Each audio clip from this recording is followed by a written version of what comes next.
ខ្សែភាពយន្តខ្មែររឿងព្រះកំចាយទឹកដឹកនាំសម្ដែងដោយលោកអ៊ីវុងហែមនៃផលិតកម្មបាក់សីឋានសួគ៌ភាពយន្ត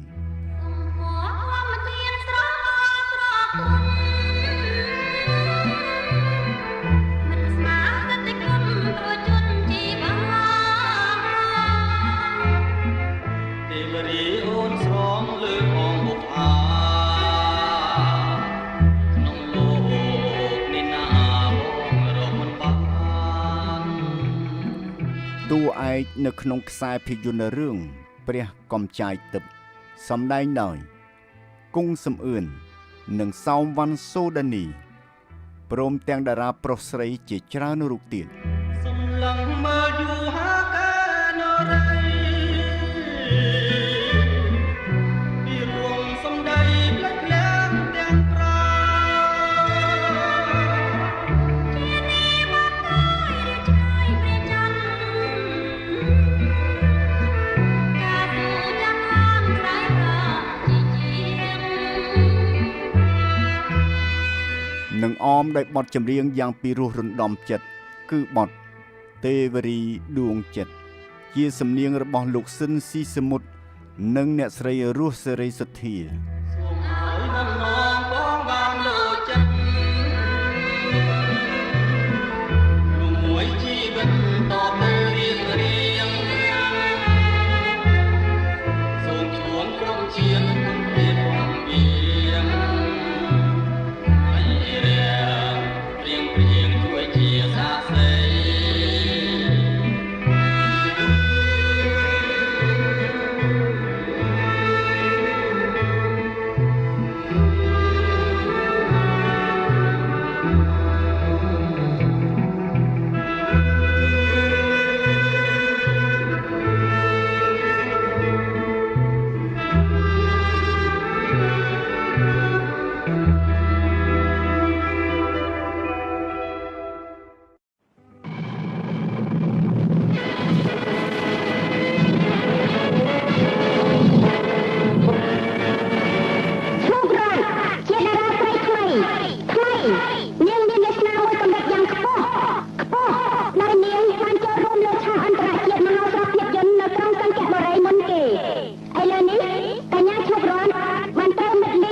ខ្ញុំសុខសប្បាយដូចធម្មតាទេខ្ញុំទៅថៃអីគ្នាមកដូចម្ដងកុំភ័យតែគ្នាឯងទេណែទៅណាមកអង្គុយសិនមកអង្គុយមក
រឿងជីវិតផ្សងព្រេង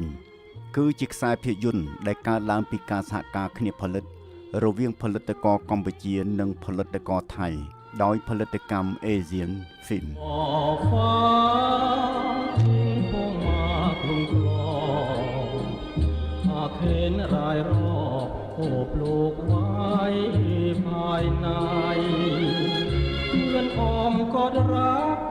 ជីវិតផ្សងព្រេងគឺជាចំណងជើងផ្លូវការរបស់កម្ពុជា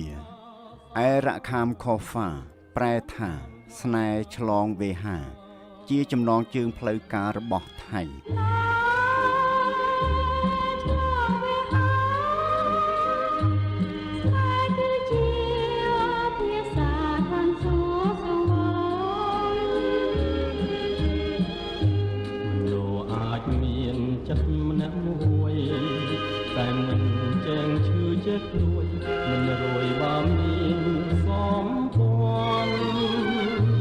រឿងជីវិតផ្សងព្រេងឬស្នេហ៍ឆ្លងវេហានិពន្ធដោយលោកសមនធីបកែសម្រួលអ្នកដឹកនាំរឿងដោយលោកសអាសនៈចិន្តាសម្ដែងដោយជាយុទ្ធននិងសម្បត្តិមេតានីឌីសាវេតនិងអរញ្ញាណាំវងកុមារហ៊ុយឌីណានិងតារាប្រុសស្រីជាច្រើនរូបទៀត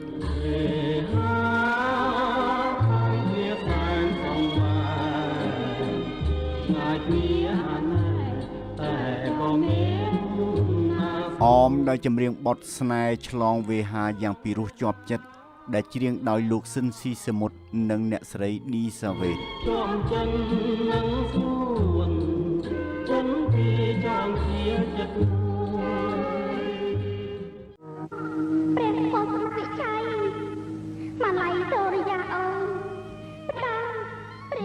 ខ្សែភាពយន្តបែបព្រេងនិទានខ្មែរ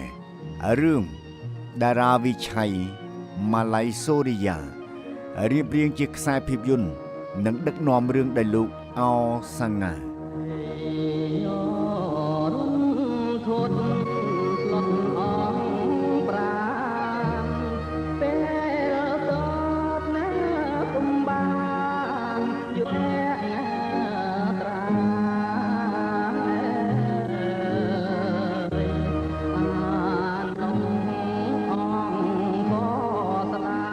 សម្ដែងដោយ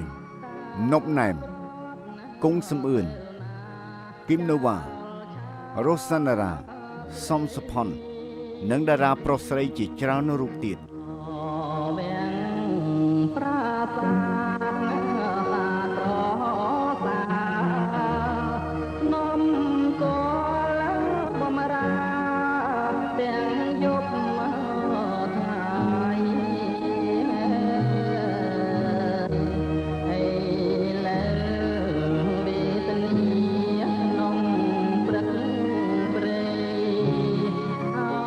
អមដោយចម្រៀងពីរបទយ៉ាងពីរោះជាប់ចិត្តគឺបទទំនួញនាងសោយសមនថាហើយនឹងបទហេតុតែមិនជឿបងត្រចតាអាយរែងកំព្រី